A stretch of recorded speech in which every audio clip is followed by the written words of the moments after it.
இயேசு கிறிஸ்துவின் இனிய நாமத்தில் உங்களுக்கு என் வாழ்த்துக்களை தெரிவித்துக் கொள்கிறேன்.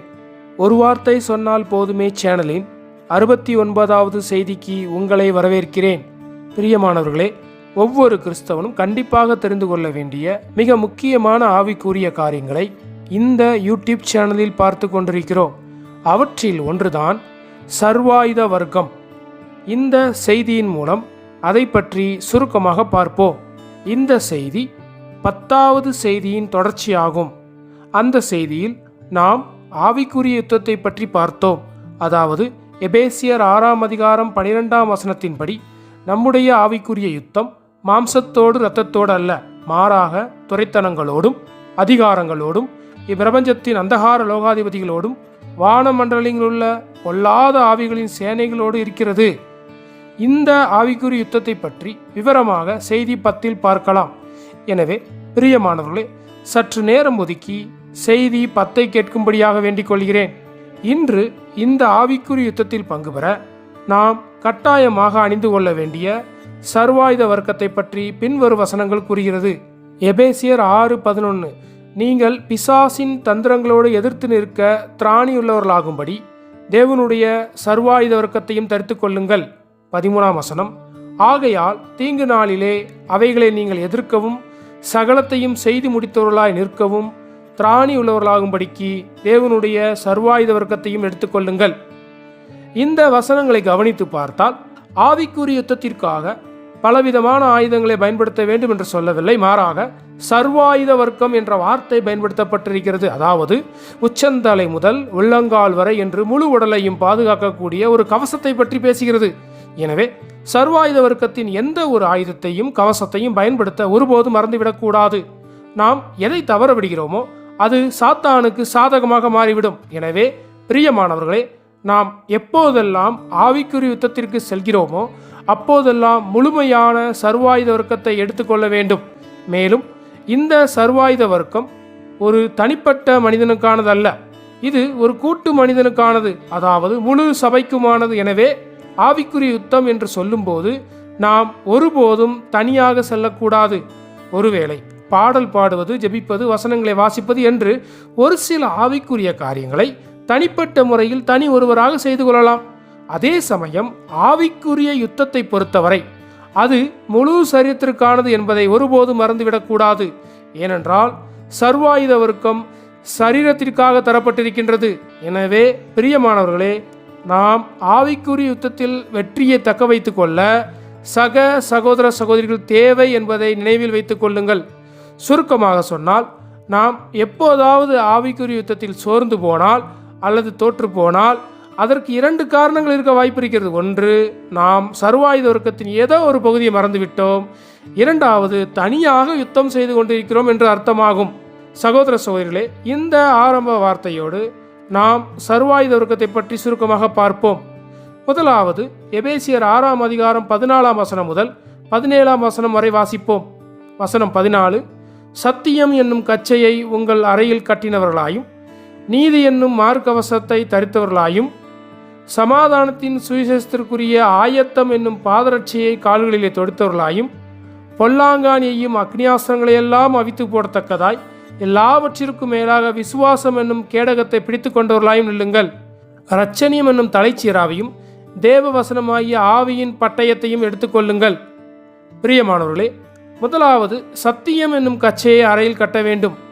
இங்கு சொல்லப்பட்ட கச்சையை அறையில் கட்ட வேண்டும் என்பது லூக்கா 12:35, 1 பேதுரு 1:13, ஏசாயா 11:5 வசனங்களின்படி அது ஒரு நபரை பலப்படுத்துவதற்காக இருக்கிறது.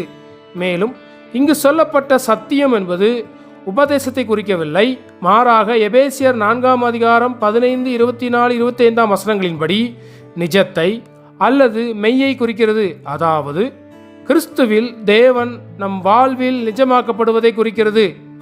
சுருக்கமாக சொன்னால், நம் அனைவராலும் வாழ்ந்து காட்டப்படும் கிறிஸ்துவின் நிஜமே நம்மை பலப்படுத்துகின்ற, நம்மை உறுதியாக நிற்க வைக்கின்ற அரைக்கச்சையாகும்.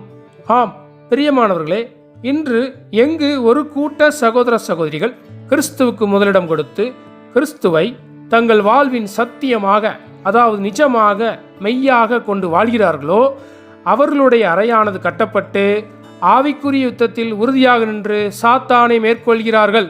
அடுத்து இரண்டாவது நீதி என்னும் மார்க்கவசத்தை பார்க்கிறோம். இங்கு சொல்லப்பட்ட மார்க்கவசம் என்பது மார்பு அடையாளப்படுத்துகிற மனசாட்சியை குறிக்கிறது. அது பாதுகாக்கப்பட வேண்டும்.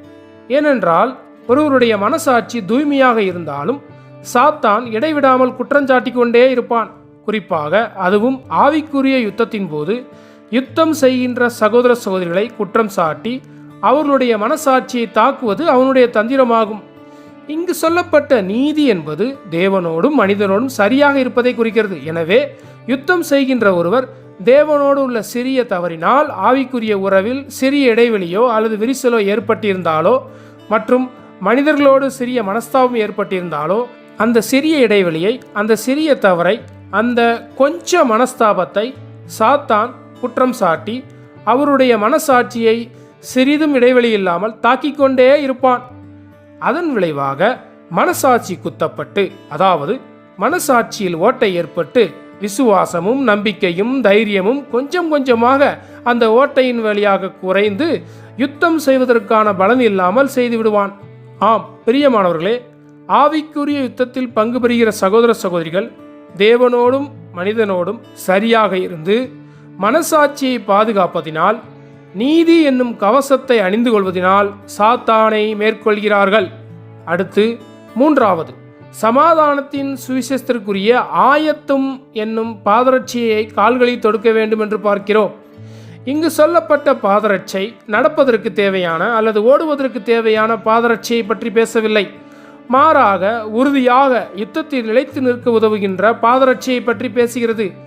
இங்கு சொல்லப்பட்ட சமாதானத்தின் சுவிசேஷம் என்பது கிறிஸ்து சிலுவையில் அறையப்பட்டு தேவனுக்கும் மனிதனுக்கும் இடையே தடையாக இருந்த பாவத்தையும் மரணத்தையும் வென்று சமாதானத்தை உண்டு பண்ணினார் என்றும், இன்று அந்த சமாதானம் நம் சுவிசேஷமாக இருக்கிறது என்றும், இந்த சுவிசேஷம் ஒருவர் யுத்தத்தில் உறுதியாக நிற்க அவருடைய அஸ்திவாரமாக இருக்கிறது என்பதையும் குறிக்கிறது.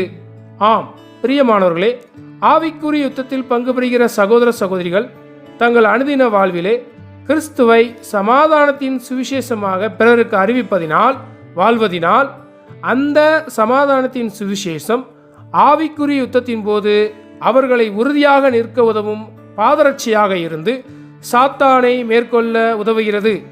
அடுத்து நான்காவது, பொல்லாங்கான் எய்யும் அக்னியாஸ்திரங்களை எல்லாம் அவித்து போடத்தக்கதாய் எல்லாவற்றிற்கும் மேலாக விசுவாசம் என்னும் கேடகத்தை பார்க்கிறோம். இங்கு சொல்லப்பட்ட அக்னியாஸ்திரங்கள் என்பது அந்த காலத்தில் போர் வீரர்களால் பயன்படுத்தப்பட்ட ஒரு முக்கியமான ஆயுதமாகும். இன்று சாத்தான் சோதனைகள், சந்தேகங்கள், கேள்விகள், குழப்பங்கள், பயம் என்று இவைகளை கொண்டு ஒருவரை சரீர பிரகாரமாகவும் ஆத்தும ரீதியாகவும் தாக்கிக் கொண்டே இருப்பான். எனவேதான் அப்போஸ்தலனாகிய பவுல் நம்முடைய முழுமையான பாதுகாப்பிற்காக விசுவாசம் என்னும் கேடயம் தேவை என்று வலியுறுத்துகிறார். மேலும் இப்படிப்பட்ட விசுவாசம் சத்தியம், நீதி, சுவிசேஷம் என்பவர்களின் தொடர்ச்சியாக ஒருவருக்கு விசுவாசத்தின் அளவை அதிகரிக்க செய்கிறது. எனவே பிரியமானவர்களே, ஆவிக்குரிய யுத்தத்தில் பங்கு பெறும் ஒரு கூட்ட சகோதர சகோதரிகள் விசுவாசத்தில் ஸ்திரப்படுத்தப்பட்டவர்களாக இருக்க வேண்டும். அதற்கு சத்தியம், நீதி, சுவிசேஷம் ஆகிய மூன்றும் அவர்களுடைய அனுதின விசுவாசத்தை பலப்படுத்தி சாத்தானை மேற்கொள்ள உதவுகிறது. அடுத்து ஐந்தாவது, இரட்சணியம் என்னும் தலைச்சீராவை எடுத்துக்கொள்ள வேண்டும் என்று பார்க்கிறோம். இன்று ஆவிக்குரிய யுத்தத்தில் பங்கு பெறுகிற சகோதர சகோதரிகள் இரட்சணியம் என்னும் தலைச்சீராவை கட்டாயம் அணிந்திருக்க வேண்டும். இங்கு சொல்லப்பட்ட தலைச்சீரா, அதாவது ஹெல்மெட், ஆத்துமாவின், குறிப்பாக மனதின் பாதுகாப்புக்காக இருக்கிறது. இதை அணியவில்லை என்றால் சாத்தான் ஒருவரின் மனதை தாக்கி சந்தேகங்களை எழுப்பி பயத்தை உருவாக்கி குழப்பத்தை ஏற்படுத்தி இறுதியாக யுத்தத்திலிருந்து அவர்களை வெளியேற்றி விடுவான்.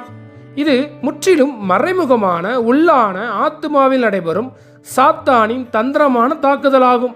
அதாவது இப்படிப்பட்ட தாக்குதலுக்கு உள்ளான ஒருவர் வெளியே பார்ப்பதற்கு எந்த பிரச்சனையும் இல்லாத மாதிரி இருப்பார்.